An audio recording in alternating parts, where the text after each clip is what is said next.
आज की वीडियो इतनी ज़्यादा शानदार है कि आपका मन खुश हो जाएगा। तो उससे पहले आप मुझे कमेंट करके ज़रूर बताना कि ये प्रिटी लुक आप सभी लोगों को कैसा लग रहा है। तो यहाँ पे मैं पूरा ब्लॉग दिखाऊंगी आपको और ये दिखाऊंगी कि किस तरह से हमने मेकअप किया है। सबसे पहले इनका लहंगा देख लीजिए। लहंगा है बहुत ही ज़्यादा क्यूट। आपको ये लहंगा कैसा लगा मुझे कॉमेंट करके ज़रूर बताइएगा। इसका लिंक मैं डिस्क्रिप्शन में दे दूँगी, तो आप अगर विजिट करना चाहते हैं तो जाके ज़रूर देखिएगा।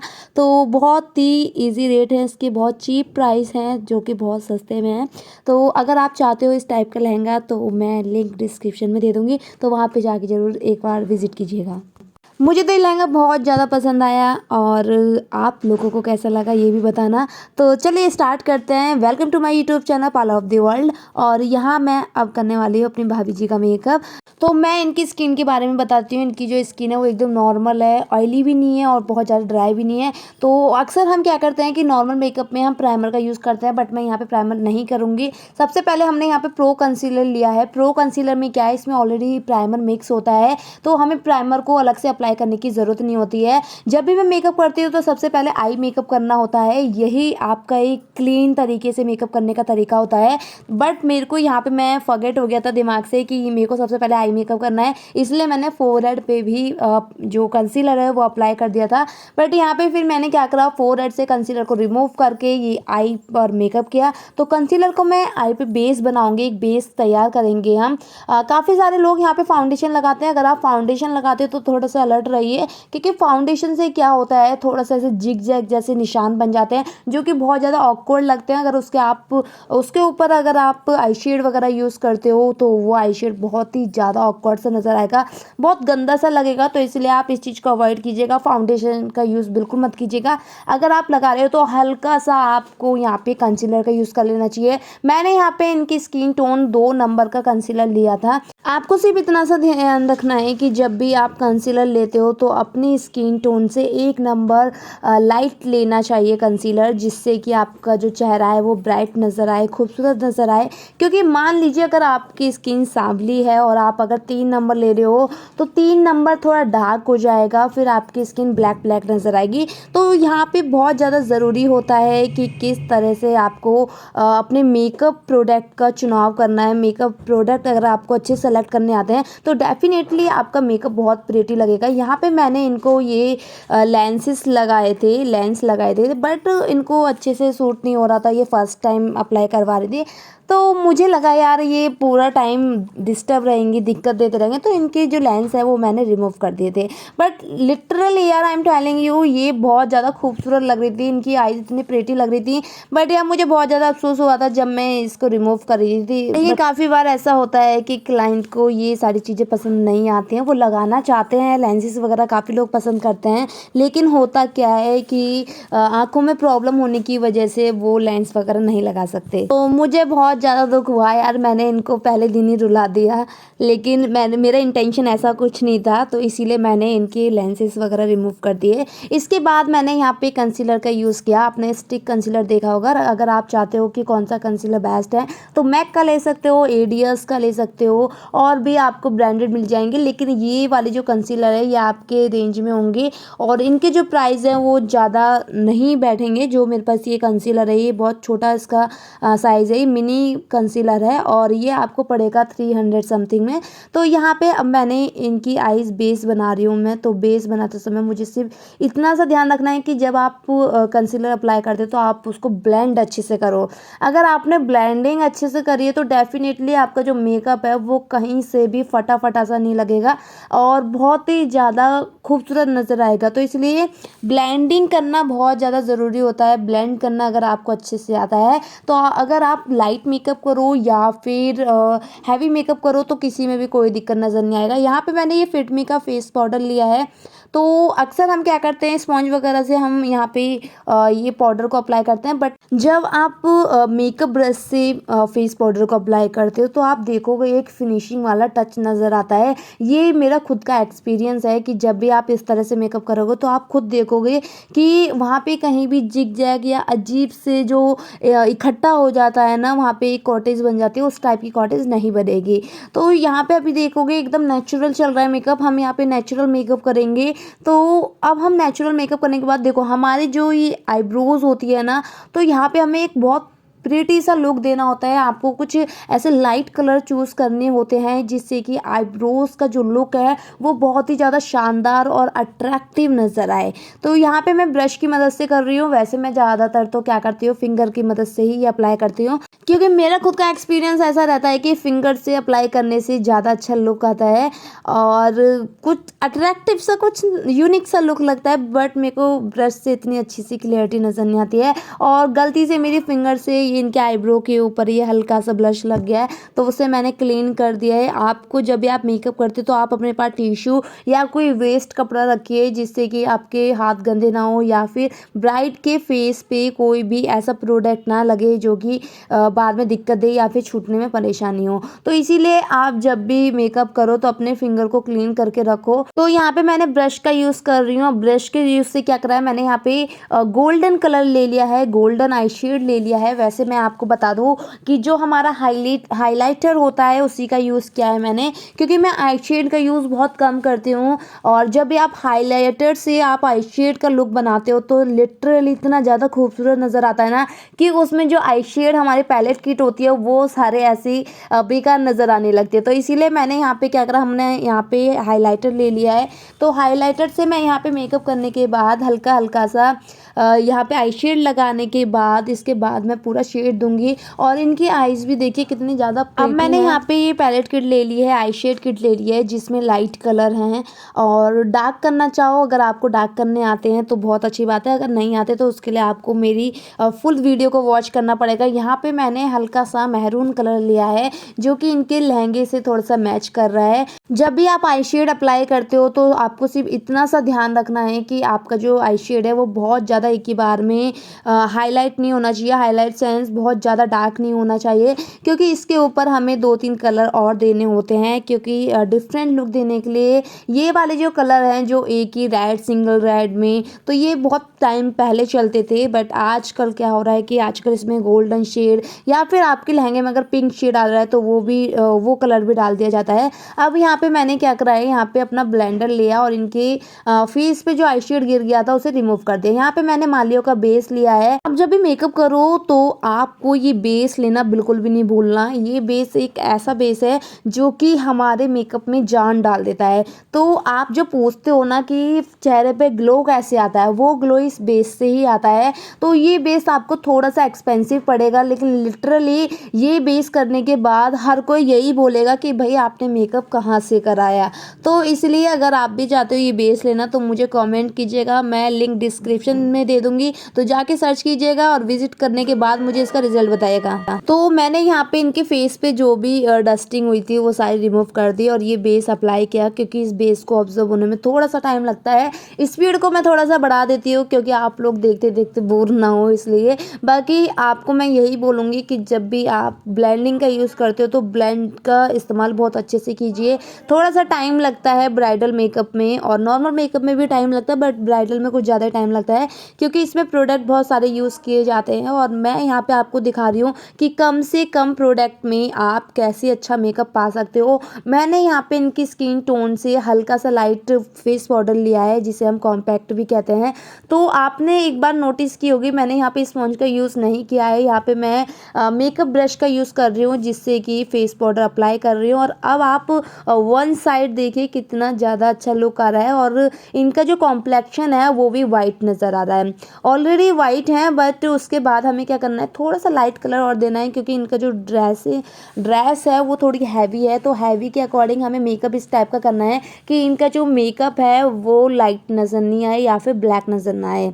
ओके, तो यहाँ पे मैंने ये फेस पाउडर अप्लाई कर रही हूँ। फेस पाउडर आपको अच्छे से अप्लाई करना है और मैं यहाँ पे 3 तरह के फेस पाउडर अप्लाई करने वाली हूँ, इसलिए वीडियो को फुल वॉच जरूर कीजिएगा, बिल्कुल भी स्किप मत कीजिएगा क्योंकि एक एक पॉइंट आपके लिए बहुत ज़्यादा इंपॉर्टेंट है।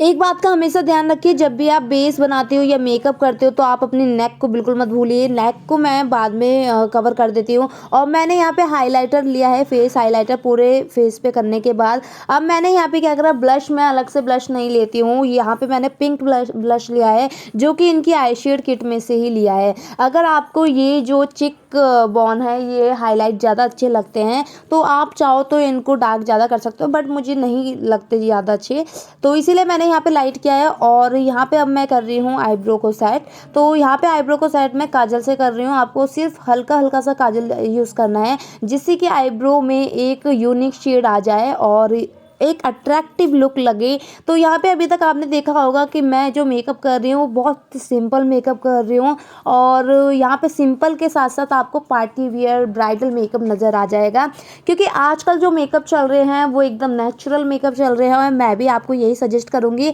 कि आप बहुत ज़्यादा मेकअप करना बेकार रहता है। बहुत ज़्यादा मेकअप करोगे तो ओवर लगेगा और बाद में जब आप बोलोगे तो वहाँ पे पैचेस आ जाते हैं, जिससे कि मेकअप आपका फटा फटा नज़र आने लगता है। यहाँ पे मैं लगा रही हूँ लाइनर। वाटरप्रूफ लाइनर नहीं लिया है मैंने, क्योंकि वाटरप्रूफ लाइनर जब आप बहुत टाइम तक लगाए रखते हो तो उसमें दरारें टाइप में आ जाती हैं, जो कि दरारें हमें नहीं चाहिए। इसलिए मैंने यहाँ पे ब्लू हेवन का लाइनर लिया है, जो कि मुझे बहुत अच्छा लगता है। ओल्ड इज़ गोल्ड, तो वो बहुत पुराना है लेकिन आज भी वही मज़ा देता है जो मुझे चाहिए। ठीक है, तो यहाँ पे मैं इनको अब लाइनर भी लगा दे रही हूँ। लाइनर आपको जैसा पसंद है, आपको ये भी डिपेंड करता है कि आपकी जो क्लाइंट हैं उनकी आइज़ कैसी हैं, तो उसके अकॉर्डिंग भी हमें लाइनर लगाना पड़ता है। बट यहाँ पे मैंने थोड़ा सा हैवी करके लाइनर लगाया है, क्योंकि लहंगा भी हैवी है बट इनका फेस नज़र नहीं आएगा अगर हम हल्का करके लाइनर लगाएंगे तो यहाँ पे अब काजल लगा देना है। काजल आपको बहुत प्यार से लगाना है, बहुत थोड़ी सी भी इरिटेशन नहीं होनी चाहिए। तो काजल लगाने के बाद एक चीज़ याद रखिए कि आप नॉर्मल लाइनर का यूज़ कर सकते हो। तो मैंने जैसा कि आप सभी लोगों को बताया कि मैं यहाँ पे ब्लू हेवन का लाइनर लगाऊंगी। हो सकता है मैं आपको यहाँ पे दिखा ना पाऊँ। तो ब्लू हेवन का लाइनर लगाने के बाद यहाँ पे लिपस्टिक मैं अप्लाई कर रही हूँ। अभी आप लिपस्टिक अप्लाई करते हो तो आप कोशिश कीजिए कि आप अलग से ब्रश ले लीजिए, लिपस्टिक ब्रश, जिससे कि अगर आपको कहीं दिक्कत लगती है तो आप बाद में भी रिमूव कर सकते हो।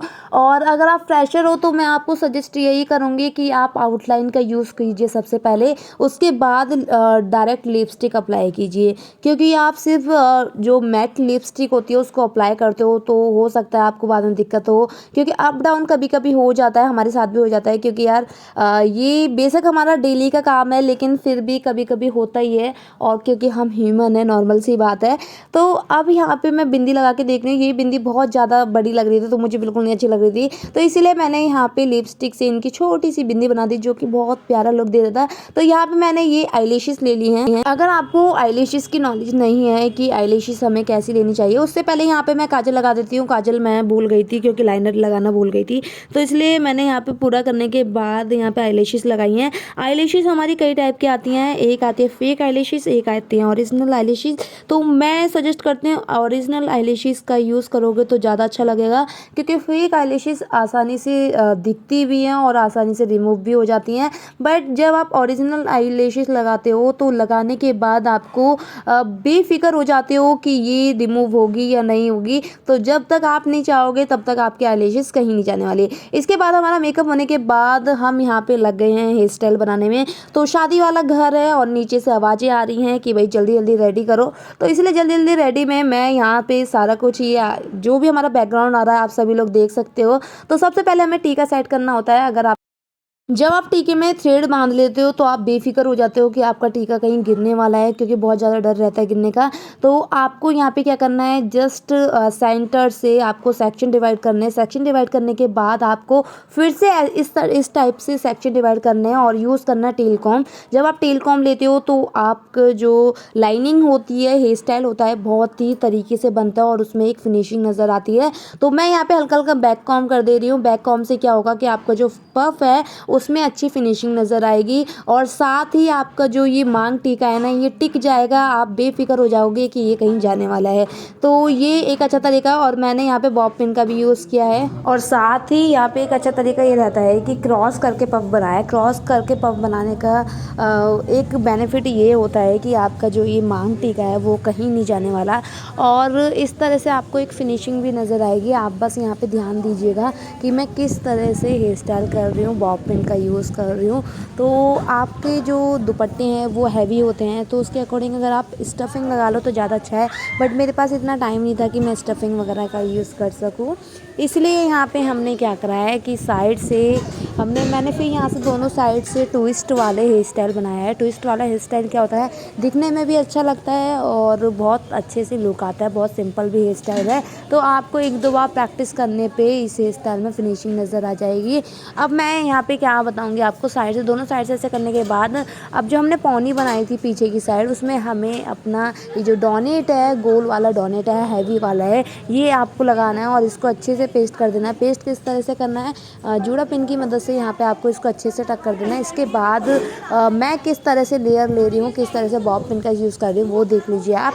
और तो मेरे पास इतना टाइम नहीं था क्योंकि ये नीचे से आवाज़ लग रही थी और दूल्हे राजा इस तरह से घूम रहे थे, तो इसीलिए मैंने बहुत जल्दी जल्दी करके यहाँ पे सिंपल लेयर निकाली और लेयर को जिस तरह से हम नॉर्मल चोटी करते हैं उस तरह से चोटी करी और उसको इस तरह से एक बाउंसी लुक दे दिया जिससे कि ये हैवी नज़र आए। और इस तरह से करने के बाद आपको जस्ट राउंड करना है और राउंड करके इसको पिन अप कर देना है। देखो मैंने इस तरह से राउंड किया और इसको पिन कर देना है, जूड़ा पिन से यहाँ पे करेंगे। और ये वाला जो हम डोनट यूज़ करते हैं इसका बेनिफिट ये रहता है कि इसमें ईजीली आपकी जो जूड़ा पिन है वो अंदर की साइड चली जाती है और कोई भी दिक्कत नहीं आती है। तो इसी तरह से मैंने यहाँ पे ये जूड़ा पूरा किया, बहुत मेहनत लगी और नीचे से आवाज़ें आ रही थी कि भाई चलो जल्दी कितना टाइम लगेगा। और यहाँ पे एक ये बके आ रखा था तो इसी में से मैंने एक फ्लावर निकाला और इनके ये सेंटर में लगा दिया, तो बहुत ज़्यादा खूबसूरत लग रहा था क्योंकि मेरे पास रोजेस नहीं थे। रोजेस जो है, जो रोज़ का यूज़ किया था वो हमने रिसेप्शन पे यूज़ किया था, वो वीडियो भी मैं अपलोड कर दूँगी। तो यहाँ पे हमारी भाभी जी तैयार हो चुकी हैं और अब हम इन्हें नीचे ले जा रहे हैं और मैं एक दो इनके शॉट ले लेती हूँ, एक दो पिक्स ले लेती हूँ अच्छी। तो पोज़ देख लीजिए, बहुत प्यारा लुक आ रहा है। आपको ये वीडियो कैसी लगी मुझे कमेंट करके ज़रूर बताना। और यहाँ पे अब नीचे कार्यक्रम शुरू हो गया, अगर आपने ध्यान दिया हो तो आपके यहाँ वो कंगना खुलने वाला जो रिवाज होता है वो हमारे यहाँ होता है। तो यहाँ के जो रिवाज है वो ये है कि वर वधू ने जिस भी ड्रेस में फेरे लिए थे उस ड्रेस में ही कंगना खुलना होता है। तो इन्होंने ये शेरवानी और ये लहंगा पहन के फेरे लिए थे, तो इसीलिए कंगना भी इसी ड्रेस में खुलेगा। और यहाँ पे क्या करना है हमें, यहाँ पे जस्ट अब यहाँ पे ये जो आपको कढ़ाई में आटे का कुछ बना हुआ दिख रहा है ना कछुआ टाइप में, ये मछली है। ओके, तो सबसे पहले यहाँ पे कंगना खुलेगा। कंगना खुलने के बाद हमारे भाभी जी ने बहुत स्पीड दिखाई थी, बहुत जल्दी करके इन्होंने ये इनके सारे कलावे और कंगना खोल दिया था। जो ये वाले रील्स देखने में बहुत ज़्यादा अच्छा लगा, बहुत मज़ा आया और बहुत हंसी मजाक हुआ। तो यहाँ पे जल्दी जल्दी बहुत स्पीड के साथ अपना कार्यक्रम कर रही थी, तो क्योंकि इसके बाद जो रस्म होने वाली है वो और भी ज़्यादा अच्छी है। इसमें क्या होता है कि कढ़ाई के अंदर जो मछली है उसको घुमाया जाता है। इन्होंने इस तरह से घुमाया था कि वो मछली की गर्दनी चली हुई थी। तो यहाँ पे हमें क्या करना है, यहाँ पे जस्ट ये कलावे को खोलना है, ये इनका काम है। जो कि अब इनके बाद नंबर आएगा भाई का, तो भाई खोलेंगे। तो इस तरह से इन्होंने जल्दी। तो ये कार्यक्रम आपको कैसा लग रहा है तो कमेंट करके ज़रूर बताना और ये ब्लॉग आपने कितना एंजॉय किया ये भी मुझे ज़रूर बताना, क्योंकि मैं कुछ ना कुछ ढूंढती रहती हूँ न्यू चीज़ें जिससे कि आपका एंटरटेनमेंट होता रहे। और आई डोंट नो व्हाई यार आप लोग वीडियोस नहीं देखते हो, पता नहीं क्या हो गया आप सभी लोगों को। हाँ, इसलिए मैं कोशिश करती हूँ कुछ न्यू लाने की। अगर आपको किसी स्पेसिफिक टॉपिक पे वीडियो चाहिए तो मुझे कमेंट ज़रूर कीजिएगा कि मैम इसके ऊपर वीडियो बनाइए, तो मैं पूरी कोशिश करूँगी उसके ऊपर वीडियो बनाने की। और आपने जब भी मुझे कमेंट किया होगा कि इसके ऊपर वीडियो बनाइए तो मैंने वीडियो बनाई है। हाँ, कभी कभी ऐसा हो जाता है कि हम आपके कमेंट जल्दी देख नहीं पाते हैं। तो यहाँ पे देखो मैंने अभी आपको मछली के बारे में बताया था ना, तो ये वही मछली है जिसको तीर मारना होता है। तो यहाँ पे मेरे को कुछ वो अर्जुन वाली बात याद आ गई। तो जब अर्जुन तीर मारता है और अपनी दुल्हनिया को लेके जाता है, तो वही सब यहाँ पे चल रहा था, वैसे ही कुछ मुझे फील हो रहा था। तो यहाँ पे हमारे तीर भी देखो कितने प्यारे तीर है, तीर कमान हमारे। तो यहाँ की जो रस्में हैं बहुत ही सुंदर रस्में। इसके बाद इनका जो कंगना है, जो इनका कंकन होता है, उसे वो खुलने के बाद दोनों के इकट्ठे करने के बाद इसमें एक अंगूठी डाली जाती है जिसे ढूंढना होता है। तो यहाँ पे मेरा भाई विनर हुआ था। और इसके बाद इन सारी चीज़ों को हमें सिराना होता है किसी नदी में या किसी ऐसी जगह जहाँ पे पानी बहुत सारा हो। तो हमें ऐसी जगह नज़र नहीं आई, इसलिए हम अपनी साइड गए। और यहाँ पे देखो कितना सारा पानी हो, यहाँ पे बहुत सारे बंदर भी थे। तो बंदरों को लग रहा था कि हम उनके लिए कुछ लेके आए हैं, लेके भी गए थे, बट तो यहाँ पे ऐसा रहा। और इसके बाद ये मेकअप देख लीजिए। तो आपको ये वीडियो कैसी लगी मुझे कमेंट करके ज़रूर बताना। और ये इनके प्यारे प्यारे पोज, और अगर आपको कुछ भी लगता है अच्छा बुरा जैसा भी, आप मुझे कमेंट ज़रूर करना। तो ये हमारी प्रीटी सी सुंदर सी भाभी, आपको ये कैसी लगी ये भी बताना। तो फिर मिलेंगे एक न्यू वीडियो के साथ, तब तक बाय बाय, टेक केयर, अपना ध्यान रखेंगे ना, and thanks for watching video.